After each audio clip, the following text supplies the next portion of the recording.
y a 100 ans, à Hollywood, ils se retrouvaient réunis sans se connaître et sans savoir ce que leur réservait la vie. Sans se douter que leur duo bouleverserait la comédie qu'ils ferait rire le monde entier du film muet jusqu'au talkie. Le premier agite sa cravate même lorsque surviennent les ennuis et le second se gratte la tête avec un sourire d'ahuri.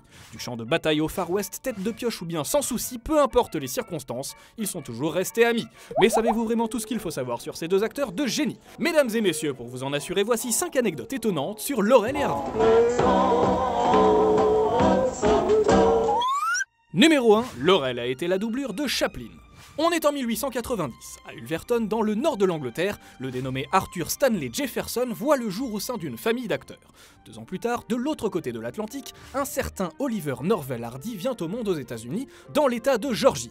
Alors qu'ils font tous les deux leurs premiers pas plus ou moins en même temps, mais sur des continents séparés, ils sont probablement loin de se douter qu'un jour ils formeront ensemble rien de moins que le duo comique le plus populaire de tous les temps. Élevé par sa mère et ses sœurs, Hardy est féru de sport et fait connaissance avec les salles obscures de manière détournée, en jouant les projectionnistes. L'occasion pour lui de se familiariser avec le comique burlesque, un art qu'il ne tardera pas à maîtriser mieux que quiconque. Alors qu'il se rend chez le barbier pour la toute première fois, à l'âge de 18 ans, il hérite d'un surnom qui ne le quittera plus, Babe.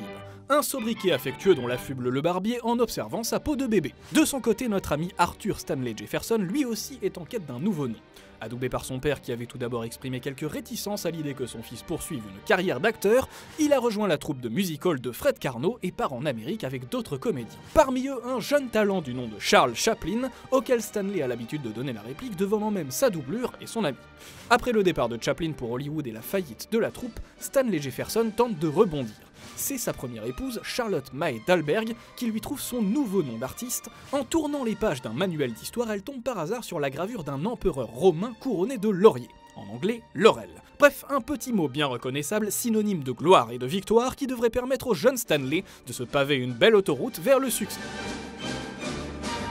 Numéro 2, ils ont fini par jouer ensemble grâce à un gigot d'agneau. Au début des années 20, Stan Laurel et Oliver Hardy sont donc 2 jeunes acteurs qui poursuivent leur petite carrière, chacun de son côté. Comme 2 piles électriques qui n'ont pas encore eu l'occasion de se retrouver dans la même lampe de poche. Et qui ne se sont encore jamais croisés. Jusqu'à ce qu'un beau jour, un très beau jour, ils se retrouvent par hasard sur le même plateau de tournage. Coup de pouce du destin, coup de théâtre ou coup de bol, le film en tout cas s'appelle Le Vénard. Laurel y interprète le personnage principal, un vagabond confronté à un voleur à la tire interprété par Oliver Hardy. Bref, les 2 acteurs font leur job, se serrent la main, se disent au revoir, personne ne perçoit véritablement la mine d'or sur laquelle ils sont en train de s'asseoir, et les aventures de Laurel et Hardy auraient tout à fait pu s'arrêter là. Heureusement, la vie est bien faite et ils se retrouvent réunis à nouveau en 1926 dans les studios du célèbre producteur de comédie Hal Roach, et dans des circonstances un peu différentes. En effet, Roach a choisi d'engager Laurel non pas comme comédien, mais comme scénariste et metteur en scène, 2 nouveaux métiers pour lesquels Stan s'est découvert un vrai talent et une vraie passion.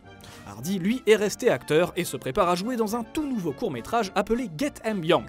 Le nom du réalisateur, à votre avis? Stanley Laurel. Bon, bah c'est cool ça, ils vont pouvoir bosser ensemble à nouveau, se rendre compte du potentiel illimité que pourrait représenter leur collaboration et entamer une carrière en duo. Sauf que non, et non. En effet, quelques jours avant le tournage du film, Oliver Hardy est dans sa cuisine en train de se préparer un bon gigot d'agneau, la poêle lui échappe, il se brûle, tombe à la renverse, bref, se fait bien mal, ce qui l'empêche de venir tourner. Pour le remplacer, Hal Roach se souvient que Laurel est avant tout un acteur et lui demande d'assurer le rôle à la place de Hardy. C'est probablement cet échange de rôle qui a dû mettre au producteur la puce à l'oreille. Le film est très réussi, Stanley a assuré, du coup tiens, pourquoi ne pas attendre qu'Oliver aille un peu mieux et retenter le coup avec les 2 ensemble devant la caméra. Laurel et Hardy dans un même film. Ouais, pourquoi pas, ça pourrait fonctionner. Numéro 3, ils ont tourné leur premier film parlant plusieurs fois et en plusieurs langues. Bon, voilà, une fois ce double moteur du rire lancé à pleine vitesse, impossible de l'arrêter. La collaboration de Laurel et Hardy, acclamée à travers le monde entier, durera pendant près de 30 ans et comptera plus d'1 centaine de films. Même l'apparition du cinéma parlant à la fin des années 20, qui a causé la mort professionnelle de nombreuses stars, telles que Charlie Chaplin et Buster Keaton, n'a jamais fait peur à Laurel et Hardy.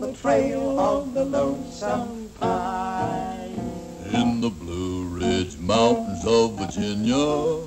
Bien au contraire, en plus de leur très célèbre chanson du coucou, qui accompagnait chacun de leurs films, ils ont su imposer leur voix parfaitement identifiable et leurs accents américains à couper au couteau, même auprès du public français. D'ailleurs, tiens, c'est vrai ça, comment se fait-il que Laurel et Hardy soient toujours les 2 seuls personnages de leur film à s'exprimer avec des accents? Certainement, c'est le meilleur que je connaisse. Et ben justement, ça fait partie de la combine. Au moment de passer au parlant, pour continuer de toucher un public international, les films de Laurel et Hardy se doivent d'avoir leur version originale, mais aussi française, allemande Yeah, Baru. et espagnol. ¿Estás seguro que tu mamá y tu papá se llamaban Laurel? Seguro que sí. Le problème c'est qu'à l'époque, la post-synchronisation n'existe pas encore. Au début, Stan et Oliver sont donc obligés de tourner plusieurs fois les mêmes scènes en lisant leurs textes phonétiquement pour les versions étrangères. Ça donne parfois des phrases un peu compliquées à comprendre, mais n'empêche que les films sont directement exportables. Ici par exemple, les voix qu'on peut entendre sont vraiment celles de Laurel et Hardy. Pourquoi? Parce que tu es malade. Tout est molli. Bon, par contre, comme on pouvait un peu s'en douter, ça n'a pas duré très longtemps, parce que bon, tourner 4 fois le même film au bout d'un moment, c'est chaud. Du coup, Laurel et Hardy ont fini par faire appel à des comédiens de doublage, ce qui est quand même beaucoup plus simple. Sauf que comme le public était déjà habitué à leurs accents si reconnaissables, les acteurs qui les ont doublés ont continué à parler de la même façon. Tendez bien l'oreille quand vous regardez un Laurel et Hardy, vous entendrez la différence. Là, par exemple, c'est les voix originales, C'était un prétexte pour me débarrasser d'elle. et là, ce sont les comédiens de doublage. Merci, monsieur l'agent. Nous apprécions votre aide en notre faveur. Numéro 4, Laurel était le cerveau du duo. Un grand, un petit, un qui se met en colère, un qui fait des âneries, un qui mène la danse et un qui obéit. Bref, quand on connaît bien la dynamique du duo Laurel et Hardy, un fonctionnement qui ne change quasiment jamais d'un film à l'autre, on peut avoir un peu de mal à imaginer que dans la réalité, c'était totalement l'inverse. En effet, dans les films, Laurel joue plutôt le rôle du simple d'esprit naïf et oisif, alors que Hardy prend toutes les initiatives. Eh bien, sachez-le, dans la vie, l'entrepreneur, le créatif, le bosseur du duo, c'était Laurel. Ainsi qu'on vous le disait, en plus de ses talents de comédien, Stanley s'était rapidement pris d'intérêt pour l'écriture de scénarios et même la direction d'acteurs. Du coup, il ne se contentait pas d'incarner Laurel à l'écran, loin de là. Il était en quelque sorte le gardien du duo, le garant de leur réussite, et surveillait de très près chaque étape de la fabrication des films. Avant, pendant et après. Il écrivait les scripts et les blagues lui-même, il conseillait les réalisateurs sur des choix de mise en scène et dirigeait les autres acteurs excepté Hardy qui n'en avait pas besoin, et il passait des heures en salle de montage pour contrôler le résultat. C'est probablement la raison pour laquelle le résultat en question n'a jamais été décevant. La rigueur de Laurel et son talent comique couplé au génie de Hardy ne pouvaient que faire mouche auprès du grand public. Les spectateurs de l'époque, successivement frappés par la Grande Dépression et par la Seconde Guerre mondiale, avaient en plus toutes les raisons du monde de s'identifier à ces deux vagabonds, souvent en situation d'échec, misérables, extraordinairement humains et vulnérables, à la seule petite différence près qu'ils arrivaient toujours à transformer leurs problèmes en éclats de rire, comme le rappelait l'expert Simon Louviche dans son ouvrage. Autre particularité importante, Laurel et Hardy refusaient catégoriquement de provoquer le rire aux dépens de quelqu'un d'autre, comme l'ont beaucoup trop souvent fait leurs successeurs américains. Bref, un principe noble qui aura permis aux deux comédiens de traverser les époques et les générations. Numéro 5, Stanley a continué à écrire des films de Laurel et Hardy après la mort de son ami. C'est en 1953 que Laurel et Hardy se donnent la réplique pour la toute dernière fois sur les planches d'un théâtre anglais lors de leur tournée britannique, ainsi qu'on peut le voir dans l'excellent Stan et Ollie porté par Steve Coogan et John C. Reilly. Obligés d'annuler leur dernière représentation en raison de problèmes de santé, ils ont fini par reprendre la route des États-Unis. Hardy est décédé en 1957 et Laurel 8 ans plus tard en 1965. Mais contrairement à ce qu'affirment bien souvent de nombreuses rumeurs, ni l'un ni l'autre n'est mort dans la misère. Certes, ils n'étaient pas riches et ne touchaient plus aucun droit sur leurs films passés, rien à voir avec le train de vie qu'ils menaient auparavant, mais ils avaient de quoi vivre. Chérissant le souvenir de son compagnon de jeu jusqu'à la fin de ses jours, Stanley a passé ses dernières années loin des caméras et des plateaux. Hors de question pour Laurel de jouer à nouveau la comédie sans Hardy. À la place, il passait de longues heures à répondre aux courriers de ses fans, mais surtout à faire ce qu'il avait toujours fait. À pianoter sur sa machine à écrire de nouveaux sketchs, de nouveaux gags, de nouvelles blagues, de nouveaux films de Laurel et Hardy, peut-être dans l'attente de retrouver son ami dans un monde meilleur pour qu'ils puissent les tourner ensemble.